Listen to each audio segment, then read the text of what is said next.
Nggak bisa. Hah? Setrum. Kata siapa ya? Dua bisa. Hah? Kata gua tadi lebih nggak stabil kalau pakai air. Sebenarnya bisa. Nggak stabil. Bisa ya. Kalau misalnya di jari-jari atau apa kita rendam, kita masukkan mikropnya. Transducer pun seperti itu sebenarnya bisa. Tapi kalau misalnya di area-area masa kita rendam kaki terus ini kan enggak. Sebenarnya bisa. Ataupun kita tetesin, ya cepat kering. Nah, kenapa kita kemudian memilih gel? Karena dia lebih tahan, lebih lama. Nah, mediumnya itu bisa air, bisa gel. Tapi yang paling bagus, yang paling konsisten itu adalah gel. Ini bisa bertahan lama. Dan penggunaan gelnya ini harus kondisinya adalah yang tidak terlalu banyak dan tidak terlalu sedikit, karena ini nanti berkaitan dengan hasilnya. Kalau terlalu sedikit nanti nggak akan maksimal mencari minuman. Tapi kalau terlalu banyak juga kasihan juga pasiennya nanti boros, kemudian nggak dipakai juga, cuma areanya sempit kok, kemudian gelnya berluberan, itu enggak.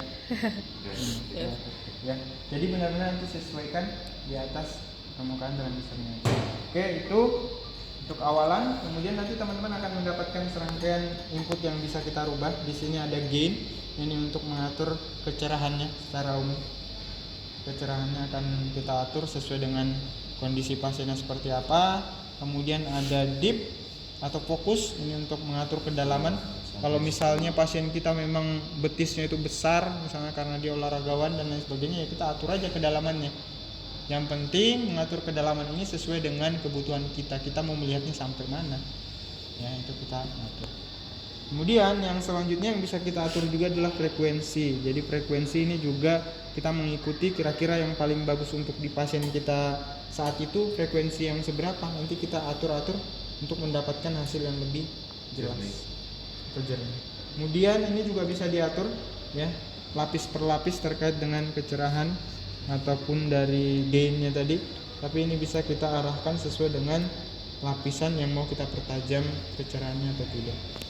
Kemudian selanjutnya ada tombol freeze. Tombol freeze ini nanti kita pakai untuk memberhentikan. Jadi ketika kalian sudah dapat ini masalahnya apa, kemudian kalian mau menyampaikan ke pasien, ya, mau menyampaikan ke pasien kita bisa stop dulu. Dan transducernya bisa kita angkat. Kalau kita angkat, kalau sudah di freeze itu nggak akan hilang hasilnya. Nah, itu ya kayak di proyektor juga, kalau kita freeze ya masih di situ posisi. Oh iya, Pak. Kemudian yang ini untuk apa ini? Pasti familiar. Foto, screenshot.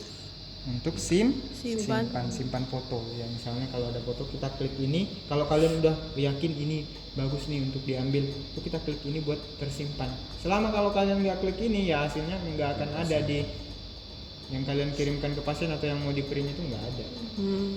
Kemudian yang ini bisa menyimpan video dalam bentuk yang millisecond, pendek banget. Tapi setidak-tidaknya menggambarkan ketika kalian misalnya kombinasikan dan pergerakan. Ayo kontraksikan Pak, nanti pergerakan ototnya itu akan kelihatan. Berapa detik? Sepersekian detik saya juga nggak ini, tapi sangat pendek banget, millisecondnya. Kemudian yang selanjutnya ini, ya ini kalau kita klik untuk Data nama. memasukkan identitas dari pasien kita. Jadi sebelum kalian melakukan pemeriksaan, pastikan ini dulu, karena nakut nanti ketuker pasien. Misalnya hari itu ada 4 pasien, kalian nggak simpan dalam bentuk namanya, di hasilnya itu akan kalian, ini tadi siapa ya yang tahu pasien pertama, itu harus dimasukkan dulu ini. Misalnya first name-nya, ini pasiennya siapa ini? Batal. Siapa? Ya. Berarti frekuensinya untuk ini. Kamu masukin Mas. Kevin. Bang Kevin Aprilio. Siapa? Kevin nih. Kok Kevin sih? Saleh. Iya. Jangan nutupin layar-layarnya. Ya terus gimana? Nah, gitu nah.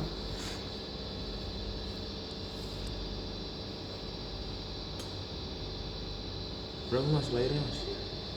Itu tanggal lahir berapa? 2000. Serius ini mau dimasukin? 2005 Februari 27.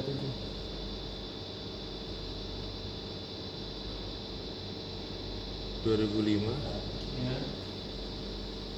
Yang nonton video yang kemarin saya kirim itu pasti sudah bisa ya. Itu lengkap. Itu di tahun yang lalu, yang di semester yang sekarang semester 2005 4 ya. Februari. Februari 02 27. Ini langsung Kita kita langsung ke area jenis kelamin Cewek. ganda. anau ya. Iya. Anau. Mel dong. Silang. Terima lah. Kemudian kalau ada data terkait dengan Enggak, tinggi ini badan, kalau- berat badan, Mau diisi juga. isi aja, isi. 50. Itu data-data dasar ya. Kalau kita mau penelitian itu kan pasti ada berat Berat. badan sama tinggi badan. Tinggi dong, naik kan? Oh. Tinggimu bro. 170. Kan Berat. Beratnya 58. Ya udah cukup itu data-data pentingnya. bisa oke. Langsung di Oke. Oke, nanti dia akan keluar, nanti di atas muncul ya namanya, berarti udah benar, udah terisi, siap untuk dilakukan pemeriksaan. Hadit daun. Selain itu, setelah ini bisa diklik juga ini tombolnya, logonya seperti gambar prop ya. Propnya ini diklik, nanti ganti ke muskuloskeletal Skeletal. karena ini ada pemeriksaan lain ya, karena paru, jantung, ya pembuluh darah, saraf. Kita pakainya yang muskuloskeletal. Ini Nanti akan ada kena- sedikit berbeda. Kalau lebih jelas kan tadi bisa pak nih kayak ini. Nah ini kan ada upper atau lower. Iya itu Nah, vessel ini- tapi itu vessel pembuluh darah. Oh, pembuluh darahnya berarti. Iya, bukan muskulon. Makanya spesifik bang, kalau teman-teman mau ngeceknya apa ya disesuaikan. Karena berbeda langsung, ya lebih spesifik. Propnya ke sama tadi pak. propnya sama. Propnya kalau apa? Kalau yang tadi untuk Ya pembuluh darah masih, kalau pembuluh darah masih terlihat lah kalau di prop yang muskuloskeletal. berarti hanya USG yang beda. Oh, kalau spesifiknya saya kurang paham. Tapi kalau misalnya saraf ataupun pembuluh darah itu masih bisa Pak. ditangkap, tapi itu nggak terlalu detail juga untuk menggambarkan gejalanya, karena ada yang spek yang berbeda lagi, misalnya untuk yang saraf, untuk pembuluh darah. Tapi masih bisa ditangkap. Kontraindikasinya Kontraindikasi untuk penggunaan itu absolutnya nggak ada. Absolut itu tahu ya? Kok ada dua nih kontraindikasi. Ada yang absolut, ada yang udah pernah dengar belum? Ada yang absolut, ada yang relatif. Absolut itu udah benar-benar nggak boleh dah pokoknya. Kalau kamu lakukan ya fatal. Itu absolut, nggak ada toleransi. relatif masih bisa tapi perlu pendampingan. Ya masih bisa, tapi kita pertimbangkan lagi antara manfaat sama kerugian yang akan didapatkan itu seperti apa. Itu masih bisa 50-50. Tergantung keputusannya di fisioterapi, itu namanya relatif. Absolut nih udah nggak bisa. Misalnya SWD nih, dia ada tumor atau malignansi, keganasan, ada kehamilan, ya jangan, itu absolut, nggak boleh sama sekali, nggak ada toleransi kalau itu. Ini muskuloskeletal ultrasound nggak ada kontraindikasi absolutnya, hampir tidak ada, karena ini non invasif, nggak ada invasifnya, nggak sampai mengganggu area.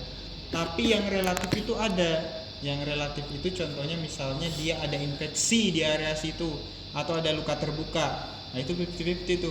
Kalian mau lakukan apa enggak? Yang pasti waspada supaya enggak menambah infeksi ataupun memberikan dampak pada luka terbuka yang ada di area sana. Itu kontraindikasi relatif. Jadi absolut nggak ada, relatifnya ada terkait dengan luka ataupun infeksi di area yang kalian mau lakukan ultrasound. Karena menggunakan gel soalnya. Itu ya.